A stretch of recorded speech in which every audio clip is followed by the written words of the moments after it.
It's my delight to welcome you to your news and current affairs program, reaching you live from our Lagos Network studios on the ITV network. I am Joshua Okata. On the program today, we'll be looking at a bill sitting at the hallowed chambers of the National Assembly, a bill which mandates every eligible voter to be able to cast their ballot. It's interesting to note that this particular bill has created some sort of division among the members in the hallowed chambers, giving certain very cogent issues such as the issue of incentivizing voters who are dealing with voter apathy, and of course those who might have their religious biases amongst others. To have this conversation with me this morning, I am being joined by my guest in the person of Mohammed Ahmed Koko. He is a political affairs analyst joining us virtually from the state capital in Abuja. Good morning, Mr. Mohammed, and thank you so much for joining us. Good morning, Mr. Joshua. Once again, it's nice to come here and share some moments with you on Great. national discussion. Great. All right, now let's get into the crux of the conversation. Nigeria, as we have it, is a federal republic and, of course, presumed to be practicing democracy.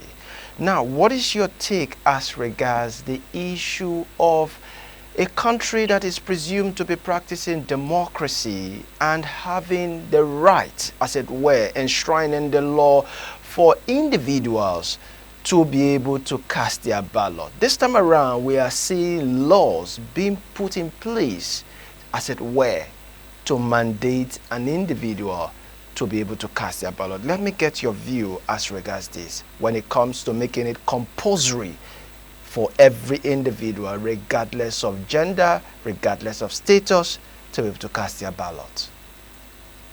Oh, okay, thank you very much. You see, first and foremost, I think there's this thing called political desperation that politicians do actually. Uh, and it's so alarming the extent to which politicians can go. They say you can take a horse to the river, but you cannot force the horse to drink the water. The main essence of of of of the problem is simple. Why have Nigerians refused to vote, or why is voting declining among the citizens? And these questions are not far-fetched. So you don't force a people to go and vote if they don't trust the system. First and foremost, in my own opinion, if you look at the current electoral tides, the voter turnout have declined, and it's alarming.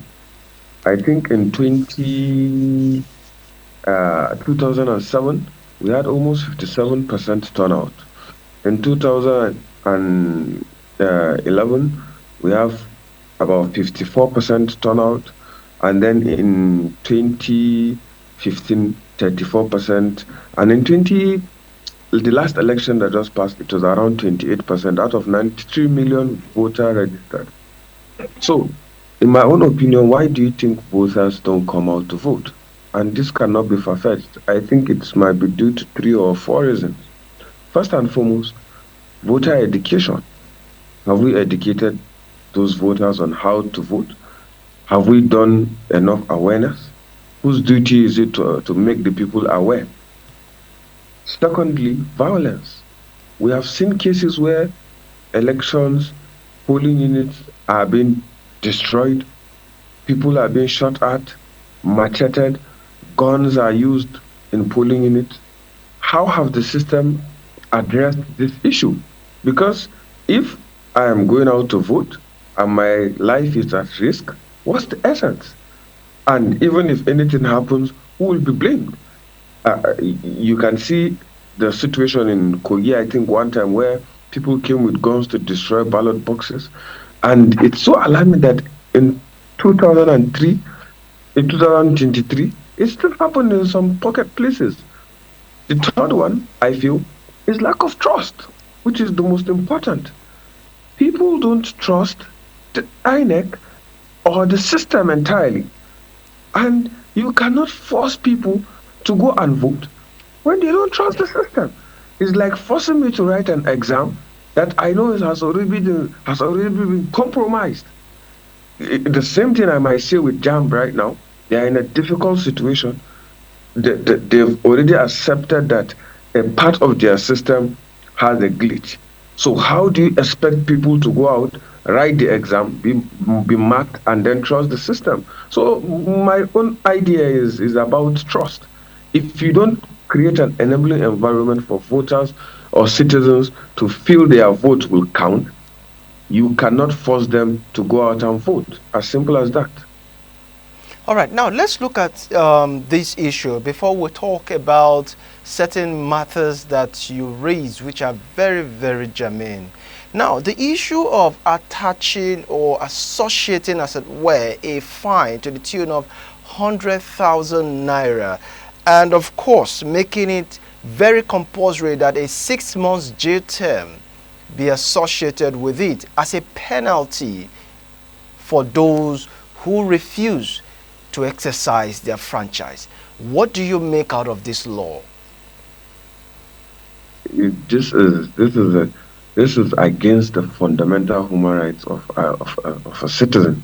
I mean, it's my choice to vote or not to vote. You cannot force or coerce me to vote. Just like saying you are forcing people to go to school. If they don't go to school, you are going to. In fact, what facility do we have to even if out of 93 million people in 2023, only 28%, which is only 28% voted, that means you are going to find more than 70 million people who are registered voters. And out of 250 million people, let's say 150 million people are adults.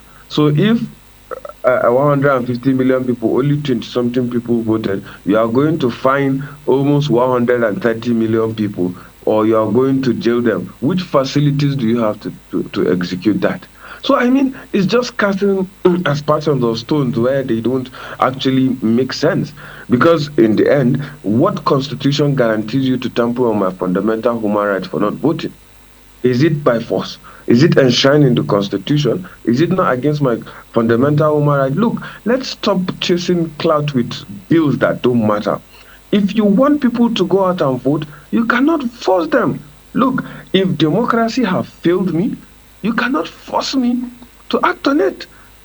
Let democracy prove to us, let the system prove to us that it still matter, that there's still hope, willingly will go out to vote. And the politicians who are taking out this bill, I have been into polling unit. I am a politician, and I rarely see their children or their wives in polling unit. It is the poor who are being given spaghetti, who are being given rice, that actually go out to vote. So let them start with their family. Why don't they take their families to the voting centers or register them? Because they know the system is rigged already. That voters votes may not count, or at the same time violence may erupt, and they don't want their families to be in that kind of situation.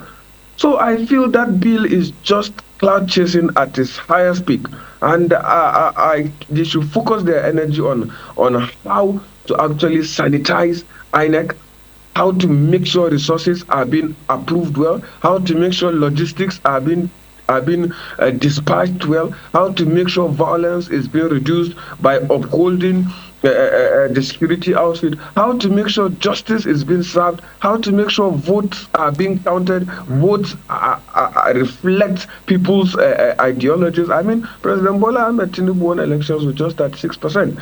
We were here when we were talking about IRF and Beavers, where elections were declared, even when IRF result was not uploaded on IRF. So how do you force somebody who has lost faith in the system in 2023 to come out and vote?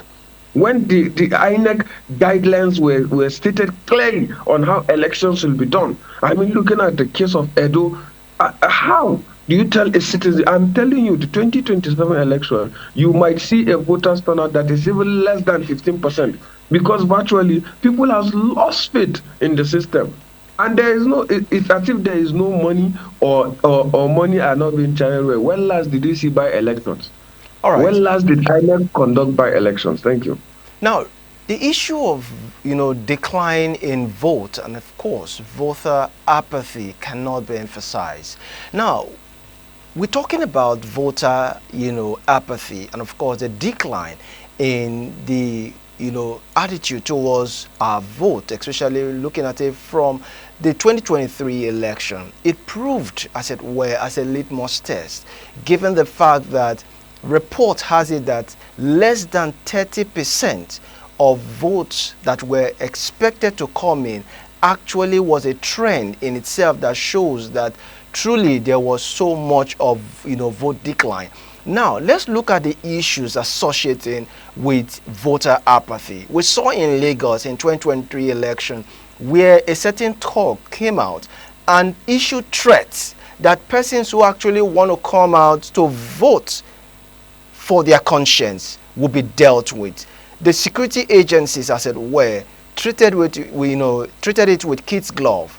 We saw issues where there was violence. We saw places where even ballot boxes were completely destroyed in some parts of the state across the federation. What would you say as regards this? Putting it side by side with what the lawmaker representing Rivers State in the person of Abiante said, that what they should be legislating for is sensitizing and incentivizing voters who really might want to cast their ballot but would not be able to do so for fear of being threatened for their life or even harmed, as it were. What's your take on that? Yeah, it's as simple as that. Actions carry consequences. This is the only country in the world where actions do not carry consequences. How can somebody come out and preach violence against voters and he's not being questioned, he's not being detained, and you don't hear anything happens? That means he is backed by certain people who are highly in the political class, or he's pushed by people. If today I preach violence against voters and I get caught and I get jailed, tomorrow somebody does it, he gets jailed, you will see that these tendencies of people preaching violence will reduce. So in Nigeria, everybody does anyhow, and there's this impunity that people can actually do as they like because they are being covered by one godfather somewhere or by the ruling party, let's say for instance, and they can do anyhow and stay free. How many people have been prosecuted because of the violence they conducted in the 2023 elections? This is what Nigerians need to know for them to have trust in the system. That if I come to vote and you machete me or you shoot at somebody and you get caught, you'll be jailed or you'll be fined. That's the only way you can tell me to come out and vote, or you force me to come out and vote. But apart from that, you cannot force me because I have my right to protect. All right, now let's look at another divide, especially there are certain persons on that divide who really might want to cast their ballot, but because of their religious biases, their religious beliefs and faith does not allow them to cast their ballot. Are we saying that these persons will be neck bent to cast their ballot as against their will, given their faith? I think it supersedes the Constitution, where it does not infringe on fundamental human rights of other people. So, like now, many people will say there are two religions in Nigeria, but there are three religions in Nigeria. There's Christianity, there's Islam, and there's traditionalists. So, if you believe in your own religion, I believe that when it comes to religion, all the religions believe in voting. We've seen where some people played the Muslim card and they preached in mosques and told voters to go out and vote. We've seen where some people went to churches to preach and they told people that it's the time of the church. So, and even the traditionalists were not left out when it comes to voting. So, saying because of faith or because of religion you don't want to come out, I think you're just being sarcastic, because I am yet to see a religion where it doesn't recognize voting.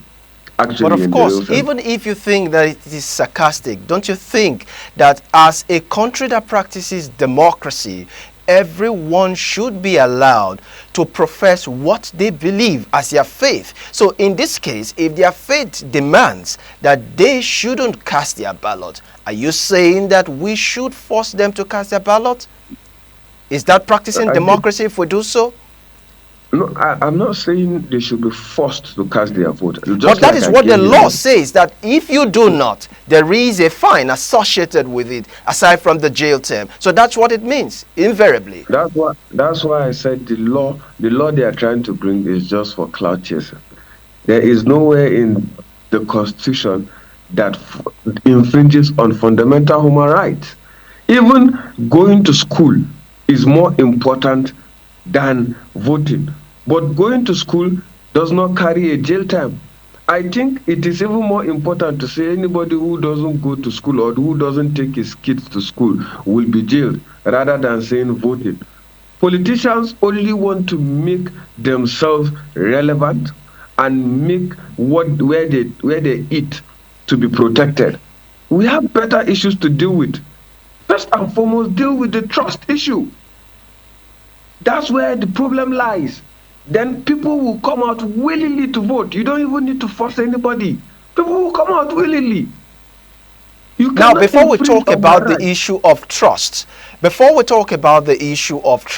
let's also look at the people who are on this other divide that are, engaging in essential duties. I'm talking about the medical professionals, the security agents, people in the hospitality industry, and the like. These persons, for their duty, for the sake of their duty, might not be able to cast their ballot. Are we saying, by virtue of this law, if actually it passes, would implement a situation where they will be arrested and, of course, fined and thrown behind the bar? Is that what we're saying? I, I think from all indications, this law will not be put into place. It will not scale. But even if it does, there are regulations in laws Talk to where us you will about the say, regulations. okay, for instance, if you are going on strike in Nigeria as a civil servant, there are certain essential workers that are not even allowed to go on strike. That's why you've never seen the police go on strike or the Nigerian army go on strike because they've been declined from going to strike by the law. Likewise, the security operatives. You cannot force a security operative who is on duty to go and vote. Likewise, you cannot force somebody, a doctor who is on call, to go and vote because their duties are essential. That's why during COVID-19, there are people that were allowed to move, even though the country was on lockdown. Who are these people? Essential workers. So even if this law passes, there is supposed to be a section where it stipulates that certain people, it doesn't affect certain categories of people. But I'm not sure this law will be passed. So you think that this law, given what it is just a one-way traffic, as it were, that does not accommodate, as it were, some of these germane issues that we're looking at? In fact, this law is just as good as fun because, in the real sense, they are just like I said. I keep saying it's just cloud chasing to make headlines. Look, this law is not our priority. Our priority is how to make sure INEC has been decentralized, how to make sure a trust has been brought back, how to make sure the problems we faced in 2023, like that of electronic transmission of results, is being solved. This is Now not our issue. let's look at the issue of Nigerians in diaspora, because we've talked about persons who have religious bias that might make it impossible. We're talking about people who are into essential duties. Now let's look at people who really want to cast their ballot, but of course, unfortunately though, they don't live in the country. So how will they be encouraged to do so while living in the diasporas? You've not even solved the issue at home, and a certain part of Nigerians want to compound more issues for themselves from abroad. If today there's a presidential election and the result in Bayelsa or the result in Kano cannot be transmitted electronically for 2 days, how do you quantify, or how do you appropriate for the results from India and Kenya if the one at home cannot even be managed? We were here on TV for 2 days. The results could not be sent electronically from the country. I think we are just compounding issues for ourselves. Right now, let's fix our home. It's just like exporting or compounding problems to yourself. Because somebody will wake up, this is Nigeria, somebody will wake up one day and say the total number of voters from USA are 2 million. How do you argue against that? So I think we should fix our system first, and those who are voting from diaspora should come back home, get their voters card, and come and vote here. But how do you even encourage them to come? After we've never seen a time where people from diaspora came in to vote like 2023. But look how disappointed they are. Look how disappointed they were. Look, anybody who wins this election free and fair, we don't have a problem with it. We don't have a problem. It is what Nigerians want. But in a contest where the system has already been manipulated, where a certain INEC official has said that voters or votes will be transmitted before results are being counted. And this is why we spent heavily on beavers. And that did not work. So how do you expect Nigerians to come in or Nigerians to go out and vote? And the situation has not changed. There is no law that has made it mandatory for elections to be returned, for votes to be transmitted electronically. We've seen it in Edo. So the problem has not been solved.